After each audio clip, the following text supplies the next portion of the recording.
Il reste 20 secondes.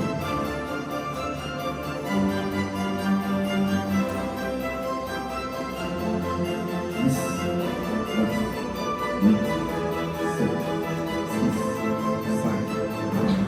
Bonjour. Alors, bonjour, mesdames, mesdemoiselles, damoiseaux, messieurs. Ça va, j'ai oublié personne? Non, je ne pense pas. Ça va, vous allez bien? La matinée n'est pas trop difficile? Si, oh là là là là. Si. Bon, alors la question essentielle, ça vous a fait rater quel cours? Physique. Bon, bah écoutez, voilà, ça va mieux quand même. Alors, n'hésitez pas, il y aura peut-être parfois de l'interaction dans ce spectacle.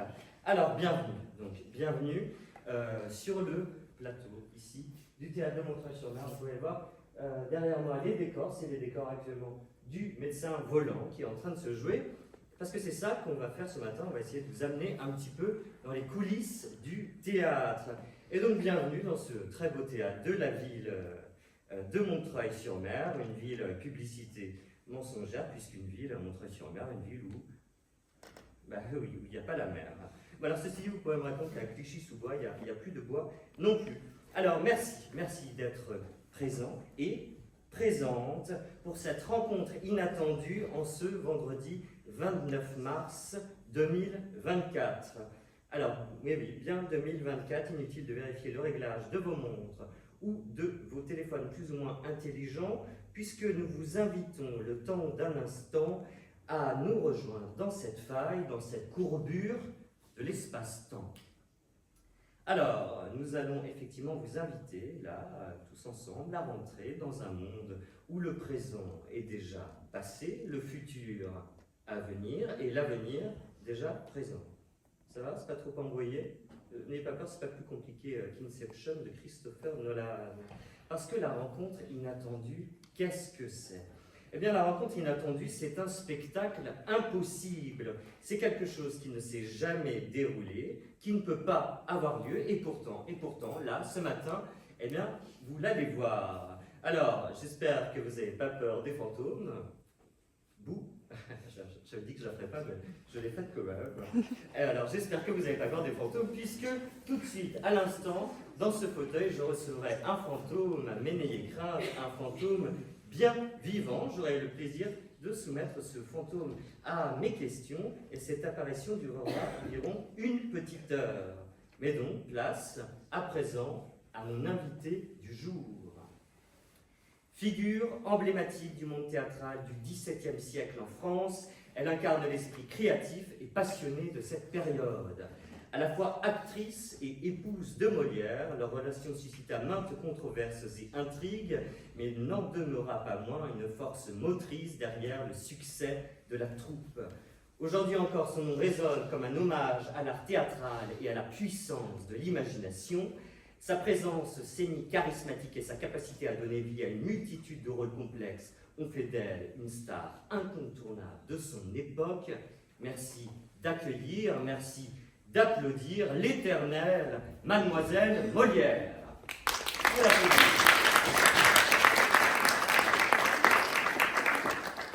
Bonjour, Mademoiselle Molière.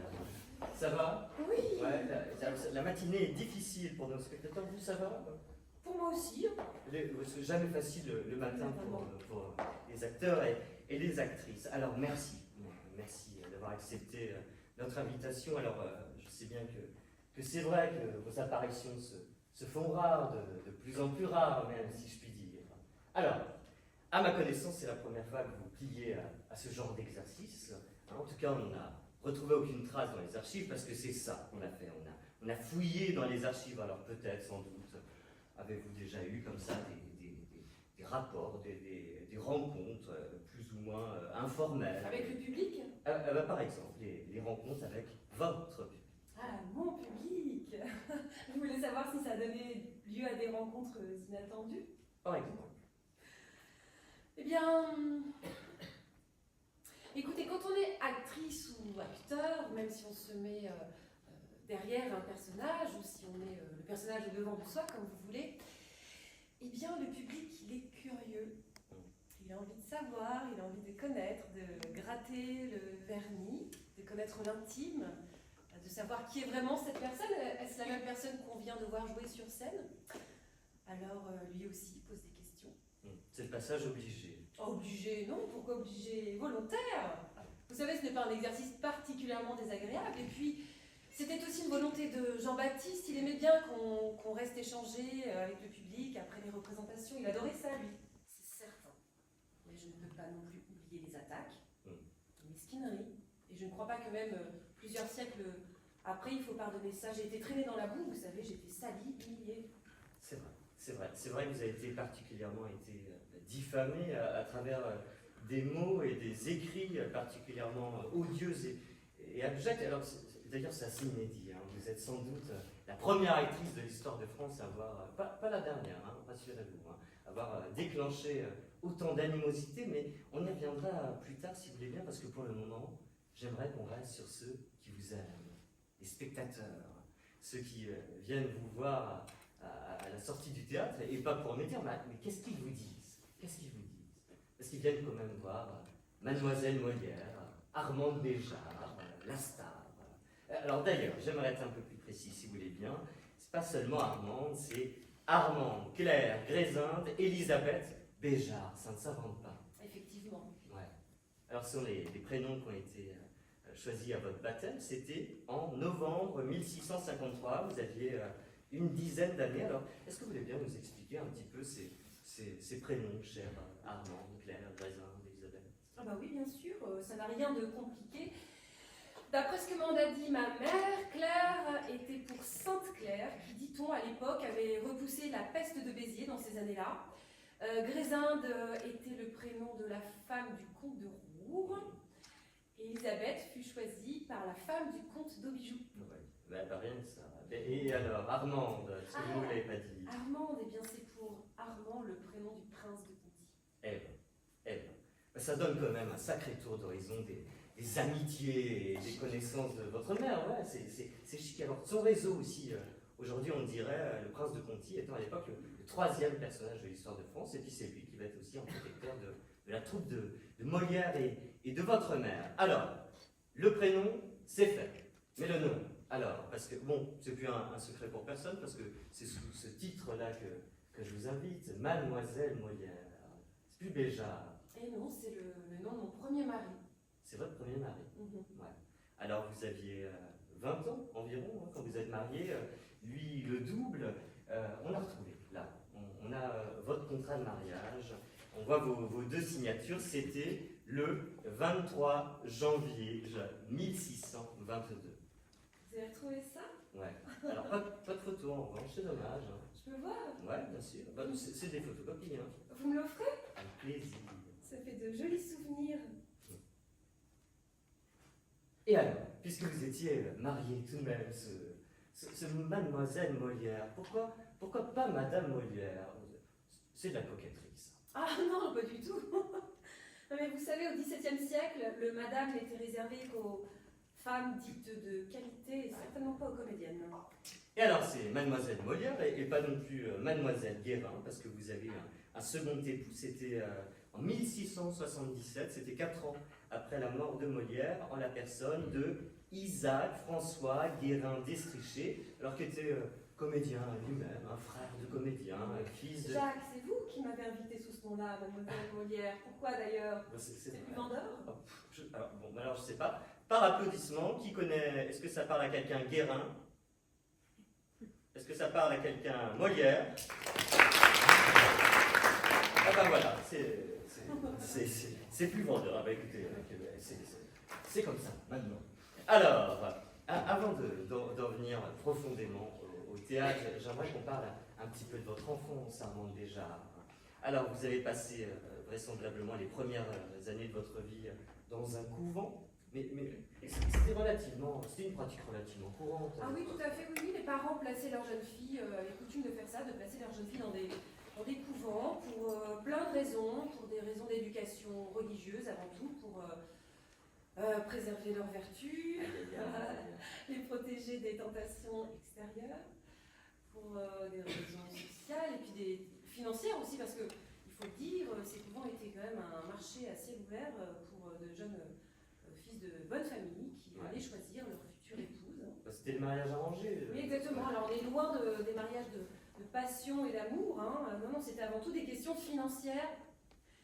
Et Jean-Baptiste, d'ailleurs, a vraiment utilisé ce ressort pour en faire quelque chose de comique dans ses pièces. Vous savez, on a toujours ces jeunes amants épris l'un de l'autre, non résolus à obéir à la volonté de leur méchant père. Et là arrive toujours un valet plein d'humour et d'ingéniosité qui renverse toute la machine, qui renverse le jeune qui comme ça, comme un jeune chien fou. Ouais, il peut s'appeler Scapin, il peut s'appeler Sganarelle. Et puis alors vous, ces jeunes premières, vous les avez quand même beaucoup jouées. Oui. Ouais. Alors, Armand Béjart, vous avez rejoint la troupe de Molière, elle était encore dans son pèlerinage, si je puis dire, en province, elle était du côté de Lyon, parce qu'on a retrouvé une affiche de la compagnie. Alors vous appeliez Mademoiselle Menou, hein, mais souvent à l'époque les artistes prenaient évidemment des noms comme Molière, évidemment c'est pas Molière, c'est Jean-Baptiste Vauquelin. Alors vous teniez un tout petit rôle, c'était le rôle d'Éphir, c'était dans Andromède de Corneille, et c'était vers 1652, 1653, mais vous aviez quoi alors 12, 13 ans, parce que, alors ça, votre âge, on ne le connaît pas, votre âge exact, alors tout au plus, c'est donc que vous êtes né vers 1640. Ah, alors, Dites donc, Jacques, bah, je ne vais pas vous dire mon âge. bah, enfin, pourquoi pas. Il est inutile que je vous réponde, toutes les actrices mentent sur leur âge. Ah, voilà, certains acteurs aussi, je vais vous dire, et ça non plus, ça ne change pas. Armand Béjart, alors j'aimerais évidemment profiter de votre présence pour parler un peu de Molière, évidemment, parce que Molière, évidemment, on le connaît, on en lit des biographies, il y en a beaucoup, mais quelquefois, c'est difficile de faire la distance entre ce qu'est le mythe Molière et la réalité Molière. Alors, je compte sur vous, parce que quand même, vous étiez, si je puis dire, aux premières loges. Et par exemple, chez Molière, on a un peu cette image, il y a eu cette image, en tout cas, très, très romantique. Molière, c'était un rebelle, c'était un pauvre, c'était un petit gars qui avait réussi comme ça à gravir les échelons de la société. Disons que pour être artiste, il fallait nécessairement naître dans la misère. Ah bon, vous dites ça aujourd'hui? Et ça se raconte, ouais. Je lui dirais, ça te fera bien rire. Ah, non, pas du tout. Jean-Baptiste est issu d'un milieu aisé, bourgeois. Son père avait quand même la charge de tapissier valet du roi, ce qui n'est pas rien. Alors ça permettait d'abord d'avoir une pension trimestrielle assez conséquente, et puis aussi ça permettait la fréquentation de la cour. Ouais. Jacques, vous savez que dans nos métiers, les relations, ça compte. Ouais, c'est vrai, mais c'est peut-être là quand même s'installe une espèce d'ambiguïté, parce que, alors, pour nous, aujourd'hui, bah, déjà ça a disparu, mais tapissier valet du roi, ça ne veut pas dire grand-chose. Alors, qu'est-ce qu'il faisait concrètement? Ça ne sonne pas comme un métier noble, vous comprenez? Ah, bon, alors attendez, c'était un métier extraordinaire, s'occuper de la chambre du roi, de la décoration, de l'organisation, des boiseries, du lit, même du roi, c'était tutoyer le divin. Attention, le roi, c'était le roi. Et puis, vous savez, il n'avait pas qu'un seul tapissier d'ailleurs, et quand il partait comme ça en villégiature, en négoce politique, en tout cas dans Paris, le roi aimait à retrouver sa chambre telle qu'elle était exactement chez lui au Louvre. Alors on dépêchait un valet qui arrivait la veille pour installer tout à l'identique, et quand il partait, on désinstallait tout, et ainsi de suite. Si c'est pas un caprice de star, ça... Alors ça, effectivement, mais alors c'est de cette manière que Jean-Baptiste, pas encore Molière, donc, a été présenté à la cour. Il avait 15 ans, votre âge, et c'était le 18 décembre 1637. Alors, comme beaucoup de fils de nobles, de riches artisans ou laboureurs, de riches marchands aussi, il a fait ses études au collège de Clermont. Attention, hein, Clermont, Paris, c'est l'actuel lycée Louis-le-Grand. Et puis, alors, qu'est-ce qu'il lui faisait dans ce collège? Il y apprenait évidemment à lire, à bien écrire, à composer des vers, à faire du théâtre aussi, peut-être. On ne sait pas trop ça, d'où est née la passion pour le théâtre chez Molière. Alors peut-être aussi en observant, en admirant les farceurs sur le Pont-Neuf. Et puis alors, en 1643, il va quand même se passer quelque chose. Hein. Peut-être ne parlerions-nous pas de Molière aujourd'hui si cet heureux hasard ne s'était pas produit. Il va faire une rencontre décisive dans sa vie. Il va rencontrer une certaine Madeleine. Il va rencontrer votre mère. Pouvez-nous parler un petit peu de votre maman. Ah, ma mère. Ma mère était une femme accomplie, libre, cultivée, une grande actrice, une grande entrepreneuse, et puis une grande amoureuse. Elle vous a transmis toutes ces qualités. Oh, je crois qu'elle aurait préféré que je ne prenne pas celle d'actrice, mais Ah. que voulez-vous? Aujourd'hui encore, y a-t-il des parents qui s'enthousiasment à l'idée de voir leur enfant devenir comédien? Non, je crois pas, mais alors ceci dit, comme pour Molière et votre mère, il n'y a pas eu encouragement, mais il n'y a pas eu non plus désencouragement, Non. si je puis dire. Alors, votre mère, Armande Béjart, attention, votre mère, c'est Madeleine Béjart, donc attention, hein, quand vous faites des exposés, même ChatGPT se plante, hein, il n'arrive pas à faire la différence, donc vous, c'est Armande, votre mère, c'est Madeleine, et je crois qu'effectivement, c'était une grande dame, puisque voici ce qu'on en disait, elle était belle, elle était galante, elle avait beaucoup d'esprit, elle chantait bien, elle dansait bien, elle jouait de toutes sortes d'instruments. Elle écrivait fort joliment en vers et en prose, sa conversation était fort divertissante, elle était l'une des meilleures actrices de son siècle. Alors on ne sait pas trop comment Molière et votre mère se sont rencontrés, alors sans doute au début une espèce de grande fascination quand même de Molière pour cette immense comédienne qui avait 8 ans de plus que lui, alors sans doute aussi une histoire d'amour qui s'est rapidement mue en une amitié amoureuse plus solide, plus durable dans le temps. Alors toujours est-il qu'en 1643, ils vont prendre un risque inouï, c'est-à-dire ils vont fonder une troupe, cette troupe va s'appeler l'Illustre Théâtre, ils vont investir dans un lieu, c'est-à-dire alors c'était un jeu de paume, c'était... Oui, c'est une salle, comme une salle de sport, Ouais, l'ancêtre du tennis, voilà. Donc c'était des grandes salles de sport comme ça qu'on réaménageait pour l'occasion. Donc on mettait des gradins, on mettait des scènes. Il faut savoir quand même, remettre toujours dans le contexte, il n'y avait que 2 théâtres à Paris à l'époque. Il y avait le théâtre, on va dire, des grands comédiens, qui était celui de l'Hôtel Côte de Bourgogne, et puis il y avait celui des petits comédiens, le théâtre du Marais. Il faut savoir aujourd'hui à Paris, des théâtres, il y en a, vous avez une idée? Hein? Il y en a plus, et bien c'est gagné, exactement, et ben je vais vous dire, il y en a environ 150. Mais alors quand même, l'Illustre Théâtre, oh là là, ça n'a pas marché. Ah, c'était une catastrophe. Ouais.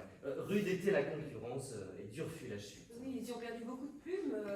Jean-Baptiste était harcelé par les créanciers et il avait déjà renoncé à la charge de son père, mais c'est tout de même grâce à lui qu'il a évité la prison. Ouais, c'est son père qui va lui éponger ses dettes, si on peut dire. Alors, 1965 livres, c'est une somme absolument colossale, ça correspondrait aujourd'hui à 55 000, 60 000 euros. Ah oui, c'était un échec cuisant. Ouais. Mais vous dites que c'est son père qui a épongé ses dettes, ce qui n'est pas tout à fait exact. Ah oui. Non, il lui a avancé l'argent que Molière a dû lui rembourser tout au long de sa vie. Disons qu'il pardonnait, mais il n'oubliait pas. Alors, le meilleur moyen de se relever d'une chute, bah, c'est de remonter. Et c'est ce qu'ils vont faire. Alors, grâce au statut de comédienne déjà installé de votre mère, grâce à sa réputation, à ses connaissances haut placées, ils vont partir en province. Oui. Ils vont rejoindre la troupe de Charles Dufresne. Et c'était la troupe du duc d'Épernon. Alors, les 2 compagnies fusionnent en quelque sorte, mais reste qui là qui sont les survivants de l'Illustre Théâtre qui acceptent de poursuivre comme ça l'aventure Molière? Eh bien, Molière, ma mère, bien entendu, Ouais, sa sœur Geneviève, et puis ses 2 frères, Louis et Joseph. ouais. C'était une histoire de famille. Hein. Oui. C'était beaucoup d'histoires de famille, le théâtre. Alors, la troupe de Molière va phagocyter, si je puis dire, celle de la troupe de Charles Dufresne. Et puis alors là, s'en suivent 13 années de pérégrination à travers toute la France. Alors dans le sud, on a des traces à Lyon, à Carcassonne, à Pézenas, et puis dans le nord aussi, il a traîné là, dans les parages. Et puis la troupe, elle va passer de main en main. Elle va passer la troupe du duc d'Épernon au duc d'Aubijoux, au duc de Durour, jusqu'à séduire, je le disais tout à l'heure, le 3e personnage de France à l'époque, jusqu'à séduire un prince, mais pas n'importe quel prince, un prince de sang, le fils d'un fils de France, le prince de Conti. sur ces années de province, il y a quand même, j'aimerais profiter de votre présence pour évoquer un deuxième malentendu contemporain. Un malentendu contemporain d'ailleurs qu'on retrouve un petit peu dans ce film. Alors est-ce que vous l'avez vu? C'est Molière de Mouchkine. Non? Personne ne l'a vu. Je vous le conseille, il est absolument sublime ce film. Vous l'avez vu, vous, Armande? Non? Bon, alors en tout cas, dans ce film, on y retrouve cette espèce d'image d'épinal, de vision romantique, géniale d'ailleurs, cinématographique aussi, d'une troupe comme ça, en calèche. Alors ils sont mal fagotés, il y a de la boue, il y a des tréteaux, il y a des moutons. Des flûtes et des bergers. Ouais, par exemple. Non. Alors bien sûr, on jouait sur des places de village. Mais attendez, c'était surtout des maisons consulaires, des palais. Ouais. Et puis surtout des grandes salles de théâtre.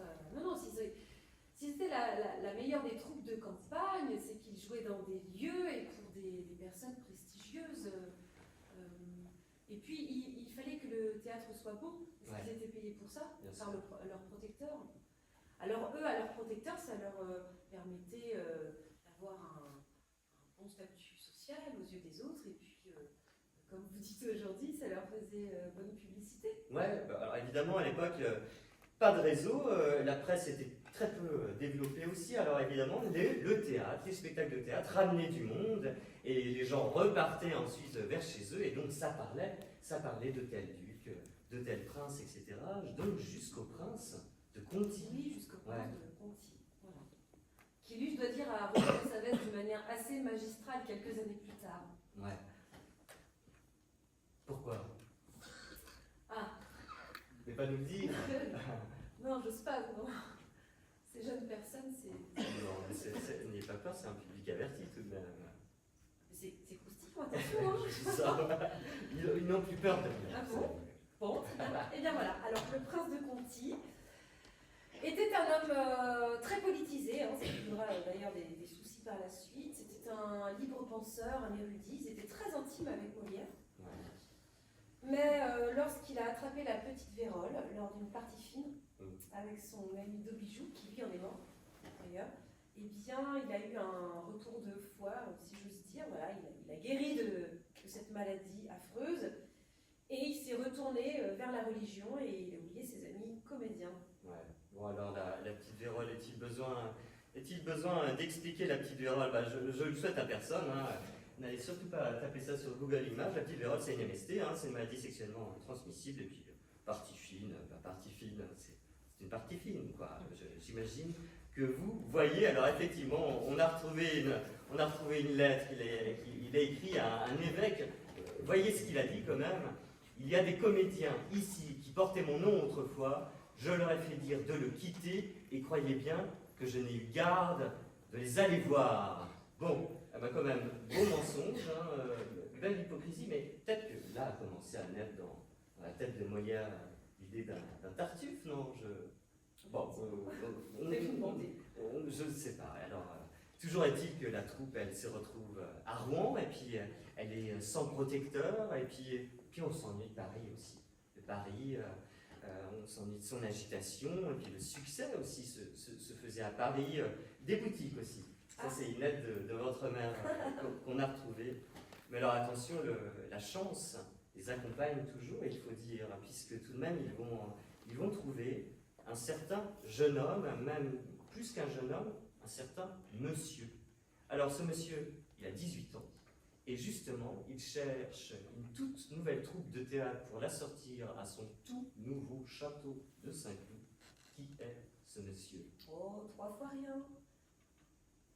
C'est Philippe d'Orléans, le frère du roi. Ouais, et c'est pour ça donc qu'on l'appelle Monsieur. Exactement.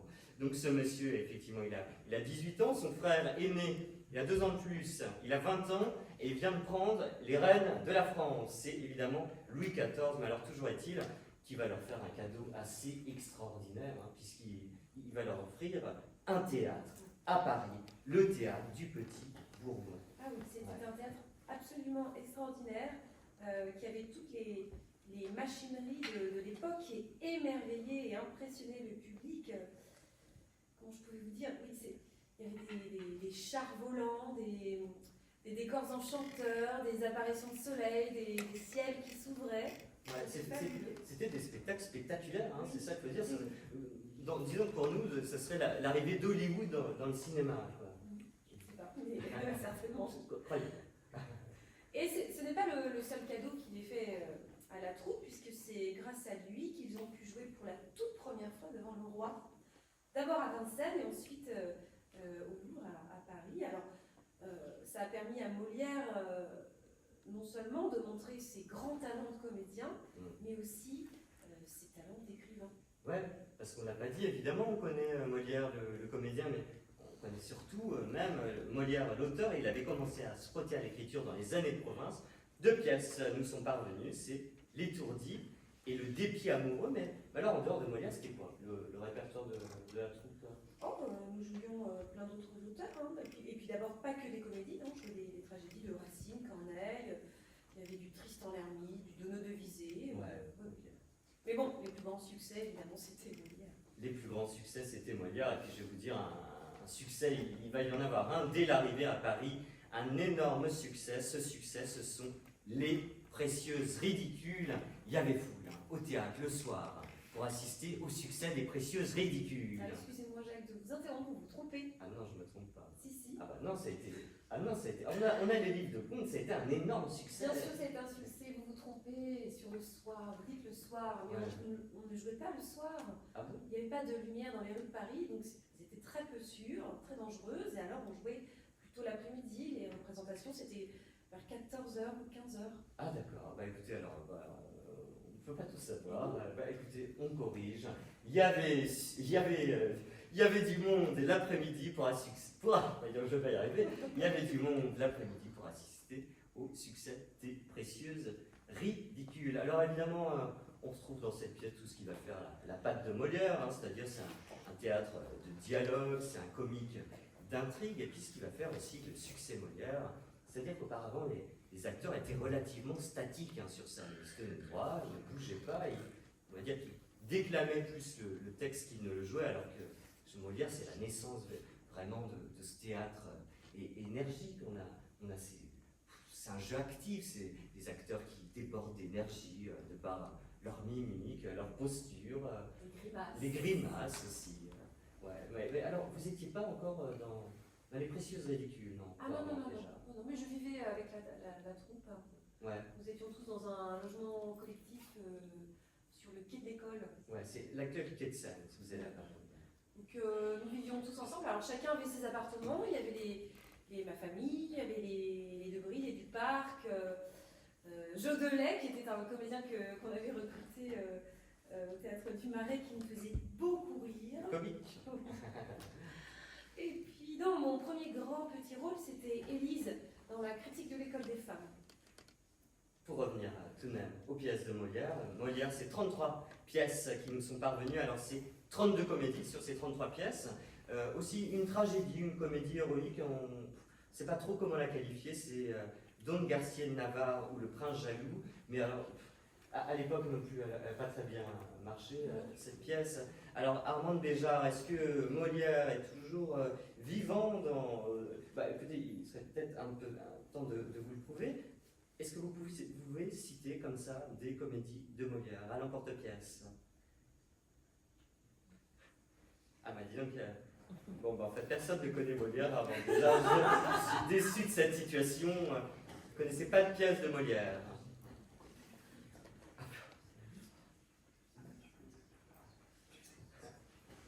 Du Lavare. Lavare. Le médecin malgré lui. Le médecin malgré lui. Les paroles commencent à se délier quand même. Le médecin volant. Faites gaffe, il y a des choses à gagner. Hein. Bon, alors, le médecin volant, Lavare, qu'est-ce qu'on peut citer d'autre? Le bourgeois, gentilhomme. Bon, écoutez. Bon, non, je sais même plus, moi. Effectivement, il y en a beaucoup. Et puis alors, Molière, on lui doit aussi une invention. On lui doit l'invention de ce qu'on appellerait aujourd'hui les comédies musicales. Alors, ça s'appelle des comédies ballets. Alors, avec du théâtre, de la musique, du chant, de la danse. À la différence des comédies musicales, là, chacun son rôle. Un chanteur est chanteur, un danseur est danseur. Et donc, parmi ces ces comédies ballet, on retrouve des amants magnifiques, Monsieur de Poursognac, Le malade imaginaire. le malade imaginaire, Le bourgeois gentilhomme. le bourgeois. Et puis effectivement, faut-il le préciser, des pièces en vers, et puis tout ce qui n'est point vers, en prose. Nicole, apportez-moi mes pantoufles. Et mon bonnet de nuit. Et mon bonnet de nuit. Armand, déjà, est-ce que vous vous souvenez du choc qui a été pour vous la princesse d'élite? Parce que la princesse d'élite, c'est votre premier grand rôle. Oui. C'est votre premier grand rôle titre. Est-ce que vous pouvez nous raconter un petit peu? Ah, bien sûr, avec joie, comment oublier ces jours de manière générale. Le roi, Louis XIV, qui se faisait déjà appeler le roi Soleil, il n'avait pas 23 ans, avait décidé d'organiser au château de Versailles, qui était loin d'être terminé, ce qu'il avait appelé les plaisirs de l'île enchantée. Alors, c'était une semaine de réjouissance, de fêtes, de démesure. Alors, officiellement en l'honneur de sa mère, Anne d'Autriche, et de sa femme, Marie-Thérèse, mais enfin, c'était surtout pour lui l'occasion de présenter sa nouvelle maîtresse à la cour, Louise de la Vallière. Ouais, on était comme ça à l'époque. Hein. Il y avait des maîtresses officielles. Oui. Et puis, l'occasion aussi pour lui de montrer ses talents de danseur. Comment vous dire? C'était plus de 600 couverts, des défilés équestres avec D'Artagnan, de la musique avec Lully, des repas à n'en plus finir, des parades, des chars, des courses de bagues, enfin c'était irréel. Et alors je me souviens très bien, je relisais mon texte, parce que j'allais jouer, j'étais dans les allées des jardins de Le Nôtre. Et là, je vois arriver au loin une parade avec un char d'Apollon, gigantesque, avec sur ce char des sculptures, des figurants qui représentaient les 12 jours, les 12 heures du jour, les 12 signes du zodiaque. Il y avait un orchestre, des flambeaux, une machine en forme de petite montagne surmontée de nuages. Et alors, au milieu de tout ça, le roi, revêtu d'une cuirasse de lame d'argent, avec des broderies en or, des diamants, des pierres précieuses. Et alors, il avait sur la tête un casque avec de grandes plumes d'autruche rouge vif. C'était, mais je vous dis, comme un rêve. Ouais, c'était ça le grand siècle. Hein. C'était la démesure et puis alors évidemment son autre face, la décadence. Armand, déjà, est-ce que vous accepteriez de nous faire une surprise? Parce que ce serait quand même dommage de vous inviter et de ne pas avoir l'actrice devant vous, derrière vous, je ne sais pas, alors est-ce que vous accepteriez de nous lire un extrait de votre premier grand rôle, donc de la princesse des Liles? Alors, avec plaisir. Eh bien écoutez, Sans aucun doute. je crois que tout est prêt. Il y a un pupitre ici, il y a le texte derrière. Je pense que Stéphane, notre régisseur, va mettre une lumière. Vous pouvez l'encourager, vous pouvez l'applaudir. Avant déjà, dans la princesse des Liles, eh bien, c'est à vous.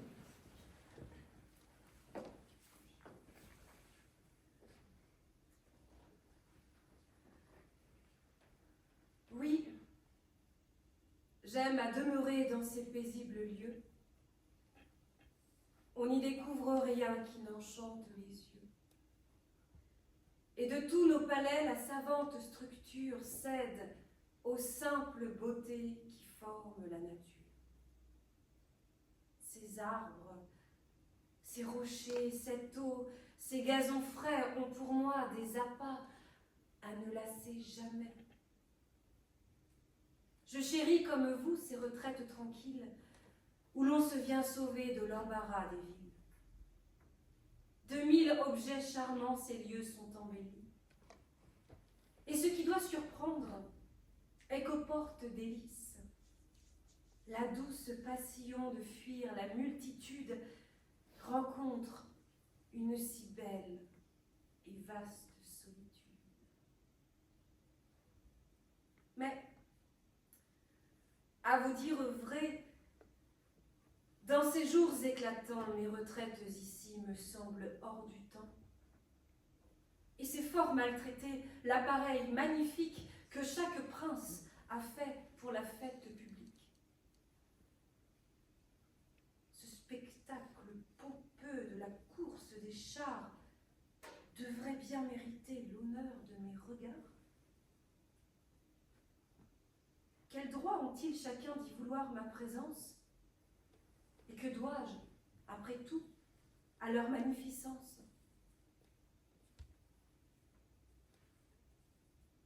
Ce sont soins que produit l'ardeur de m'acquérir, et mon cœur est le prix qu'ils veulent tous courir.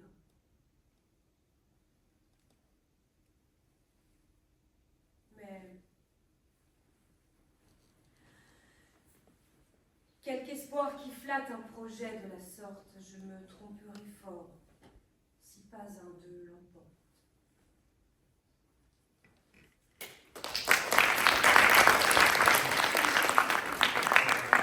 Déjà, ces 4 secondes n'ont pas attiré vos talents de comédien.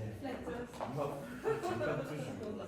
Mais alors quand même, que de chemin parcouru là, que de chemin parcouru pour la troupe Molière, parce que ça fait juste 6 ans qu'ils viennent d'arriver à Paris, puis ils sont passés sous évidemment la protection royale, la protection du roi lui-même, le roi Louis XIV, et puis les plaisirs de l'île enchantée. C'est un véritable festival Molière, non? Parce qu'il n'y avait pas que... Vous n'avez pas joué la princesse des Limes, non? Ah non, attendez que je rafraîchisse ma mémoire, ça ne date pas d'hier. Les Fâcheux.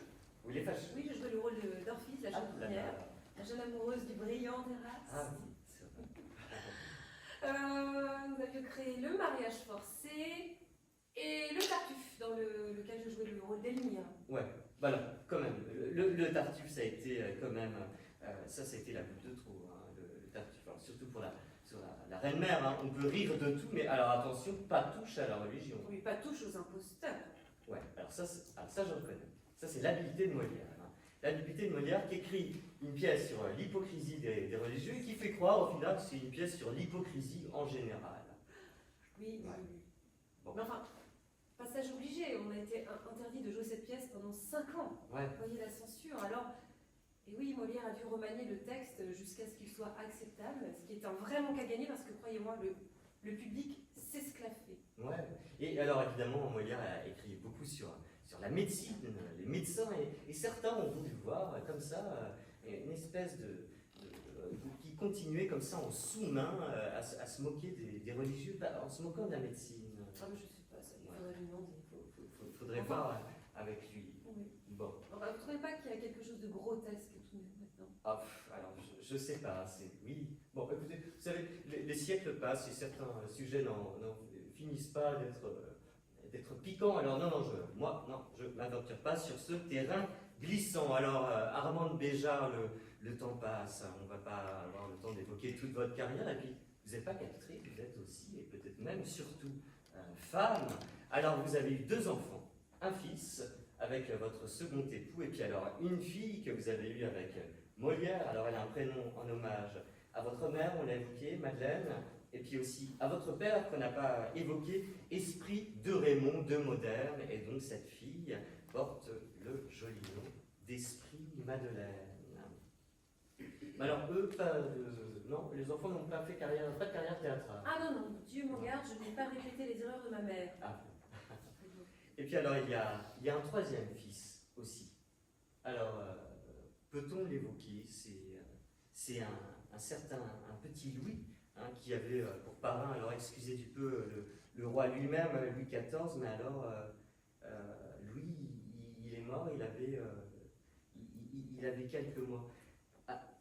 Armande Béjart, comment on fait quand même quand on est comédienne comme ça pour concilier le comique de la scène et puis la tragédie de la vie, parce que vous, à ce moment-là, vous répétiez, vous jouiez le soir au théâtre, et puis il y avait le petit Louis qui est mort, qui avait une dizaine de mois.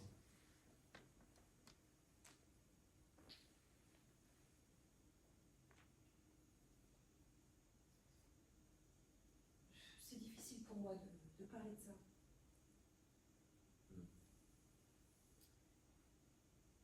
Alors, je pense à un joli passage, là.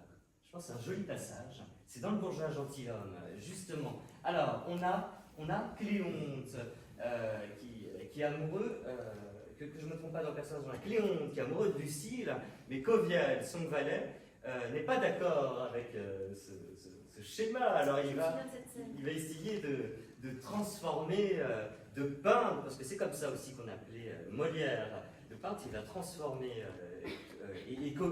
bon, vous savez quoi, le plus simple peut-être, c'est de la lire cette scène. Alors, je ne sais pas si ça va marcher, Stéphane. Est-ce qu'on peut avoir un peu de salle là? Aïe aïe aïe, normalement c'est là que les cœurs se mettent à battre. Alors, je décide. Paf, je prends le risque. Je sais que c'est un double tranchant, mais la vie sans risque, vous savez, c'est pas grand-chose. On m'a dit qu'il y avait des classes théâtre ici. Non? On m'a menti, il n'y a pas des gens qui font du théâtre ici? Aïe aïe aïe, c'est la J'ai l'impression que Thibaut est désigné coupable. Thibaut, est-ce que tu acceptes de venir avec moi sur scène? Eh ben on l'encourage, on l'applaudit.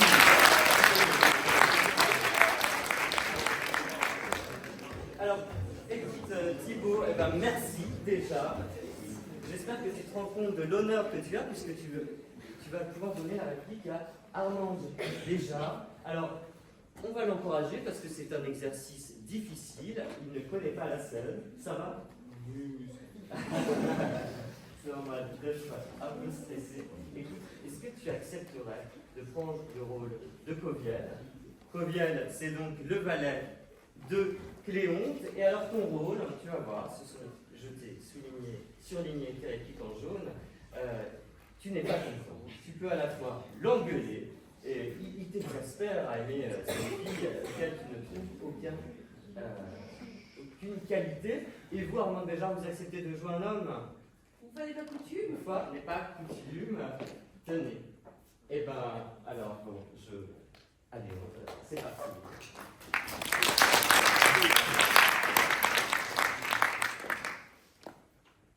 Premièrement, elle a les yeux petits.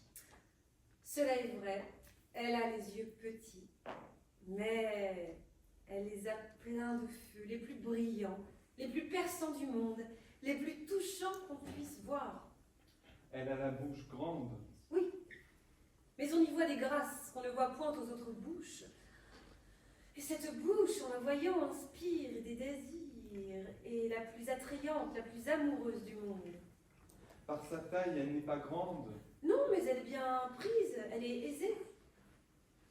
Elle affecte une nonchalance dans son parler et dans ses actions. Il est vrai. Mais elle a grâce à tout cela, et ses manières sont engageantes, ont je ne sais quel charme à s'insinuer dans les cœurs. Pour de l'esprit. Ah, elle en a, Coviel, du plus fin, du plus délicat. Sa conversation. Sa conversation est charmante. Elle est toujours sérieuse. Veux-tu de ses enjouements épanouis, de ses joies toujours ouvertes? Et vois-tu rien de plus impertinent que des femmes qui rient à tout propos? Mais enfin, elle est capricieuse, autant que personne du monde. Oui, elle est capricieuse. J'en demeure d'accord. Mais tout c'est bien, nos belles. On souffre tout, les bêtes. Merci. Merci.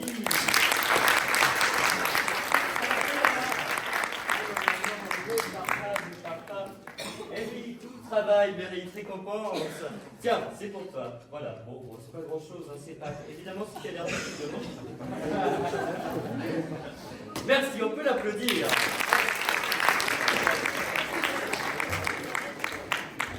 Ah oui, il faut quand même se mouiller à l'exercice. Pas facile. Pas facile.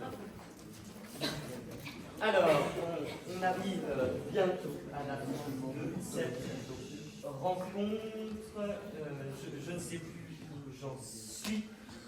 Oui, ça, alors le texte quand même, vous avez entendu, vous avez compris, parce que le personnage qu'il décrit, figurez-vous, c'est qui, d'après vous donc? C'est Armande déjà, c'était vous. C'est une belle déclaration d'amour, ça. Ah, oui, je souhaite de le vivre à tout le monde. Ouais.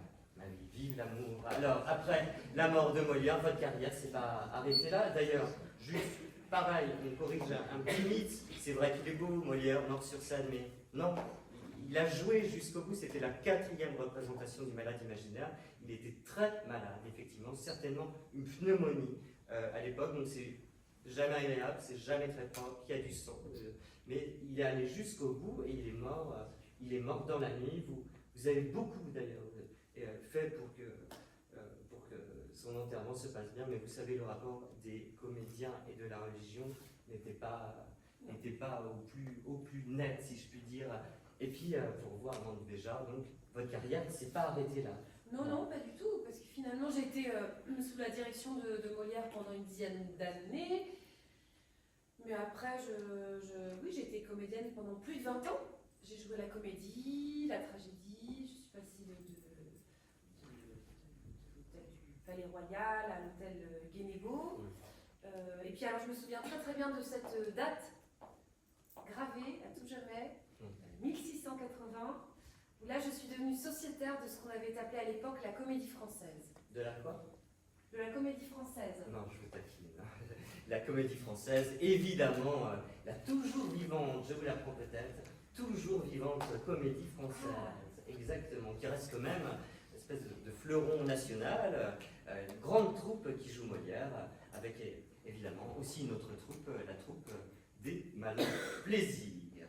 Alors, Armande Béjart, avant de conclure, c'est vrai, on ne va pas faire l'impasse là-dessus, on l'a dit en début d'émission, vous avez été l'objet de beaucoup d'attaques, de beaucoup de critiques. Alors, il y a eu des attaques judiciaires, il y a eu aussi des accusations de Montfleury, entre autres, qui avait mal pris une caricature, vous avez fait de lui, vraisemblablement, mais alors, c'est quand même des accusations qui font mal, ce sont des accusations d'inceste.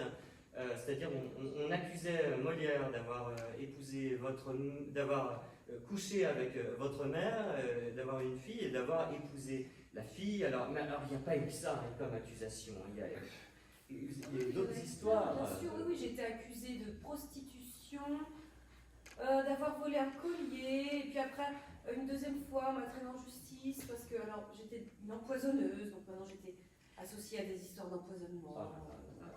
Et alors je me souviens très bien de ce qu'avait dit le procureur de la partie adverse lors du procès. Il avait déclamé comme ça que mon métier de comédienne publique me rendait infâme de droit et de fait. Ouais, eh ben dis donc Pierre. Et puis je vais vous dire, il y a même eu du temps de votre vivant, alors je lis ici, même il a traversé les siècles, mais alors ça, ce livre c'est un véritable pamphlet. Un véritable pamphlet contre vous, ça s'appelle, évidemment, l'auteur est anonyme, hein, comme sur Internet, hein. Plus c'est méchant, plus c'est anonyme. Et c'est la fameuse comédienne ou Histoire de la Guérin, auparavant, femme et veuve de Molière. Alors, je vais vous dire, c'est simple, ça c'est une espèce de pot pourri de toutes les accusations qu'on vous y porte. Alors, vous y êtes décrite en 2 mots, enfin en quelques mots, cruelle, coquette, libertine, trompeuse, aigrie, méchante. Mais Armande Béjart, est-ce que... Évidemment, mais est-ce que c'est pas normal tout ça finalement? Vous étiez très célèbre, très connu, c'est quoi? C'est le revers de la médaille, quoi. Non. Je refuse cette expression. Ça n'est pas normal. Je refuse toute romantisation de ces histoires. Non, c'est pas vrai. Et encore, si ce n'était que moi, j'en ferais mon affaire, mais non, c'est faux. Je ne suis pas toute seule, ça touche des proches, ça touche un entourage, ça touche toute une vie. Et puis pire que tout, ça entache la mémoire. Ce n'est pas acceptable, non.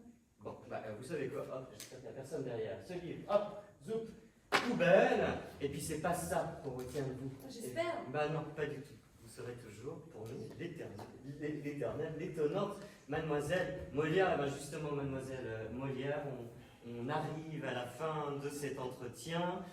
Merci d'avoir traversé les siècles comme ça pour venir nous voir ce matin. Ça va, l'exercice de l'interview n'était pas trop difficile pour vous? Non, au contraire. Participer à cela après sa mort, je dois dire qu'il y a quelque chose d'inédit et de tout à fait théâtral, mon cher. D'accord. Bon, écoutez, je ne vais pas vous retenir toute la journée, je vais vous laisser y aller, mais quand même, là, juste par curiosité, vous allez retourner où exactement? Vous êtes bien curieux, vous. Bon, pourquoi? D'ailleurs, vous feriez bien de vous méfier. Ah bah, enfin bon, pourquoi? Parce que de la vie au trépas, il n'y a qu'un seul pas. Bon, je crois qu'il faut se tenir pour dire merci Armand déjà. Merci, Jacques. Merci à vous de nous avoir suivis. Alors, merci à la compagnie des Malins Plaisir, à son directeur Vincent Tavernier pour son soutien et sa confiance. Merci à notre homme de lumière sans qui nous serions dans l'ombre et comme Dalila Samson. Il est devant moi, mais il est derrière vous, il est dans son petit perchoir. Vous pouvez lui faire coucou. Merci Stéphane. Et puis aussi merci à Marc, à Hélène, à Laure pour l'aide et l'organisation et ici à Saint-Georges, de Postel, si vous êtes là, ce matin. Alors, eh bien, la rencontre inattendue, oui, alors, je sais que ça va finir en plus de larmes, mais c'est fini. Voilà, mais ne vous inquiétez pas, la rencontre inattendue, c'est comme un bon ami, ça revient toujours. Alors, si vous aimez les Molières, ceci dit, vous pouvez poursuivre l'aventure. Allez hop, c'est parti, là, on y va, on se connecte, on va sur YouTube. Vous tapez les Malins Plaisirs, et là vous aurez le plaisir malin d'y voir les captations du médecin malgré lui, des fâcheux enregistrés avec France Musique, ou encore des fourberies de Scapin. D'ailleurs, figurez-vous que nous sommes premiers sur YouTube avec les fourberies de Scapin devant la Comédie Française, excusez du peu. 931 000 vues, je ne sais pas comment on dit. Allez, on fait monter les compteurs, bientôt le million. Alors, nous intervenions aujourd'hui dans le cadre de l'école du baroque, bientôt au thème le printemps baroque, vous pouvez feuilleter le programme, et cet été, la fête continue avec le festival des Malins Plaisirs, et puis le théâtre, c'est mieux en vrai, avec pour cette édition la création du Misanthrope. Alors, vous avez joué d'ailleurs, Armand déjà, donc Célimène, dans le Misanthrope, et bien là, le rôle de Célimène sera tenu par une certaine Marie Loiset. Bon, je ne sais pas qui c'est. Et alors, je vois que la musique s'est terminée, c'est-à-dire que je n'ai pas vu mon texte assez vite, premièrement. Et deuxièmement, mais c'est pas grave, je ne sais pas si le chemin va être amené à se rérencontrer, ça se dit ça, oui. Mais alors, quand même, d'ici là, prenez soin de vous, prenez soin des autres, et puis surtout, n'oubliez pas, ça c'est Molière qui évidemment le souffle à l'oreille, la grande affaire est le plaisir. Bonne journée.